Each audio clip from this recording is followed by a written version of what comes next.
Hello friends, I am Chevee. Welcome to my shed. How are you today? How's life in your world? How's things where you are?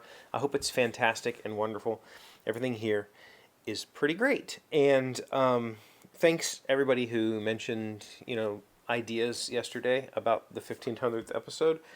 I think I'm going to try to do something. I just don't know what that something is yet. I just had a thought, maybe I'll try to do a live episode. In 1500 episodes, I've never done a live episode.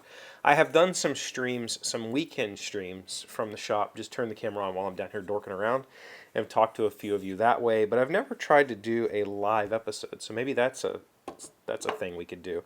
I don't know how I would figure out a time that's good for people. Like, who would show up, right? I don't want to sit here alone and just talk to a camera for half an hour or something like that. But if I could figure out a way to make a live episode happen and get people to show up, like maybe I need to give some stuff away or do something ridiculous to promote it, that might be cool. It'd be neat to have people pop in. I might put some effort into that. But this weekend I put effort into some things. One of those being the hand plane that I recently bought on eBay. And I wanted to kind of show it to you, not up close or anything, but I did completely rework the tote and the front knob. I sanded off whatever they had on there. It was not shellac. It was probably poly, and it had a whole lot of dust in it. It felt horrible to hold on to. I sanded it back. There was a lot of stain that I sanded through, so some of these bits are showing natural color wood. I don't care. I've put 3, I think, coats of Danish oil on these, and they feel great. And I think I'm just going to leave it at that. I was thinking about maybe putting some poly on them. I think I'm just going to leave it with Danish oil and nothing else. They feel wonderful. They'll work just fine. I know, a few of you know things about planes. I do not. My experience with planes is these 2 tiny little block planes. That's it. My dad has probably a number 4, maybe even something a little bigger than a number 4 that I think was my grandfather's.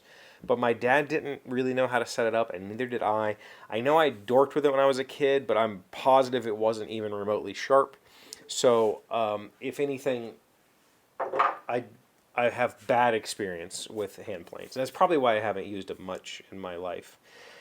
This one, though, I think I have an idea of how to set this up. Prior to this, the only thing I've ever used to sharpen or hone is one of these diamond tri-stones. This has got fine diamond, coarse diamond, and this has an Arkansas stone. I don't know what that is. I used this for chisels using a honing guide and a leather strop with some compound on it to do my chisels. And my chisels are pretty darn sharp. I could actually shave with these. So I've gotten these to be pretty darn sharp. But the problem with using this sort of system is, one, this is a knife sharpening stone, so this isn't wide enough to do a chisel blade, or a plane blade. Way too narrow. And 2, this system is not really designed to do the type of sharpening that you need to do to a plane. My understanding on a plane is that I want the corners to be slightly rounded. And by slightly, I mean like microns, not a noticeable rounding. If I was making a scrub plane, then maybe I would want it to be noticeably round. But the goal is to have the corners not dig in. So when you put the plane on the wood, you have a little bit of relief around the edge. Tiny, tiny amount. Almost not distinguishable amount. And this isn't the kind of thing that's set up to do that. So I have purchased new things to sharpen planes. So this will remain my chisel sharpening setup. It works really well for chisels. I don't normally do a whole lot of micro bevel or anything like that on the chisel, just whatever I get off of the strop and the stropping compound. What I have purchased, however, is a diamond plate from Trim. This is a 300 1000 diamond plate. This seems to be what most people that I have seen online are using, or specifically trend diamond plates. There are cheaper alternatives, but I've heard they're not necessarily flat. This is completely flat. And I have purchased some Hone Right. This is actually like $40 in this little bottle. And a squirt bottle, and mix it up. And I think I'm ready. I looked up Rob Cosman's guide. Rob uses something called the ruler trick, which is to use a thin ruler on your stone.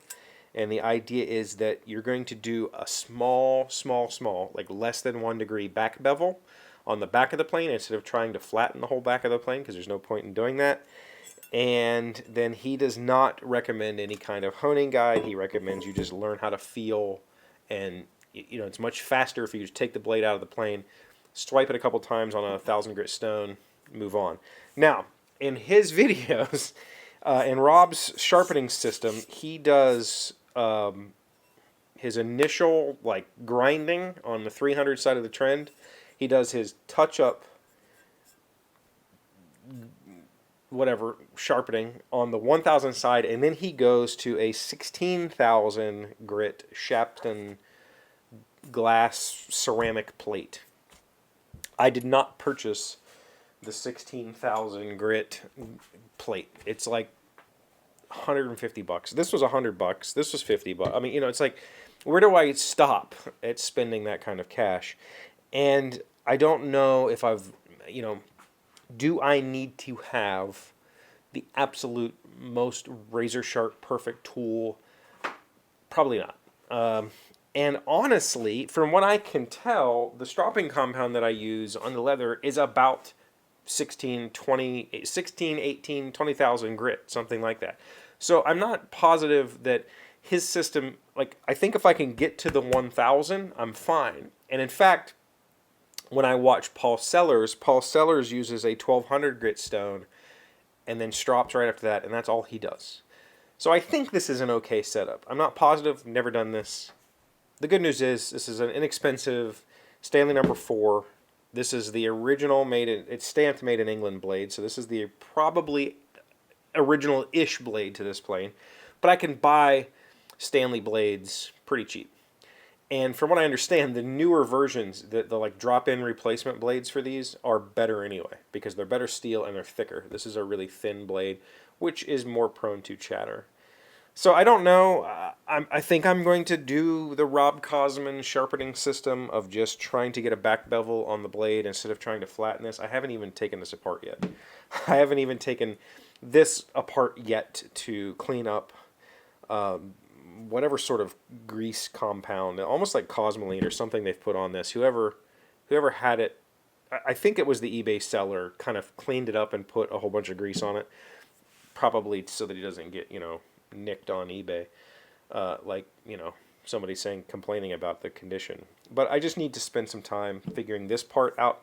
Other than that, the plane's ready to go. The handles were truthfully the only bad part of the plane.